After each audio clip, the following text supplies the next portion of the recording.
ଆଜି ମୋ ପୁଅ ବବୁଲୁର ସତ୍ୟନାରାୟଣ ପାଲା ପୂଜା ଥିଲା। ସେଥିପାଇଁ ସ୍ୱାମୀଙ୍କ ହାତରେ ବେଗ ଦେଇ ମାର୍କେଟରୁ କିଛି ଫଳମୂଳ ଆଣିବା ପାଇଁ କହିଲି। ସେ ବି ବେଗ ନେଇ ମାର୍କେଟ ବାହାରିଗଲେ। ମାର୍କେଟରୁ ବହୁତ ସାରା ଫଳ ନେଇ ଆସିଲେ। ମୁଁ ମୋର ନଡ଼ିଆ କୋରା ମିଠେଇ ପାଇଁ ପାଗ ଧରତେ ଲାଗି ପଡ଼ିନି। ମିଠେଇ ହେଇସାରିଲା ବେଳକୁ ନନା ଆସି ପହଞ୍ଚିଗଲେ। ନନାଙ୍କ ଗୋଡ଼ ଧୋଇ ତାଙ୍କୁ ଘର ଭିତରକୁ ନେଇ ଆସି ଥଣ୍ଡା ଦେନି ପିଇବା ପାଇଁ। ମୁଁ ମୋର ଦୀପ ଜଳି ସବୁ ପୂଜା ସାମଗ୍ରୀକୁ ରେଡି କରିଦେଲି। ନନା ତାଙ୍କର ଥଣ୍ଡା ପିଇ ସାରି ପୂଜା କାମରେ ଲାଗି ପଡ଼ିଲେ।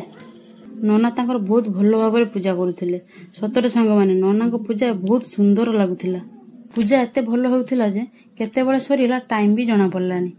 ନନା ତାଙ୍କର ଭୋଗକୁ ପାଣି ଛଡ଼େଇ ଆଳତି କରିଦେଲେ। ସେ ଆଳତି କରିସାରିବା ପରେ ମୁଁ ଆଉ ମୋ ଅପା ପୁଷ୍ପାଞ୍ଜଳି ଦେଲୁ।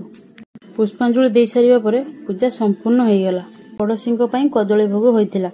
ସେସବୁକୁ ଦୁନାରେ ଆମେ ବାଢ଼ି ଦେଲୁ। ମୋ ଶାଶୁମାନେ ନେଇ ପଡ଼ୋଶୀଙ୍କ ଘରେ ଦେଇ ଆସିଲେ। ତ ମାନେ ଆମ ଘରର ପୂଜା କେମିତି ଲାଗିଲା କମେଣ୍ଟରେ ଜଣେଇବେ। ରହିଲି, ଜୟ ଜଗନ୍ନାଥ।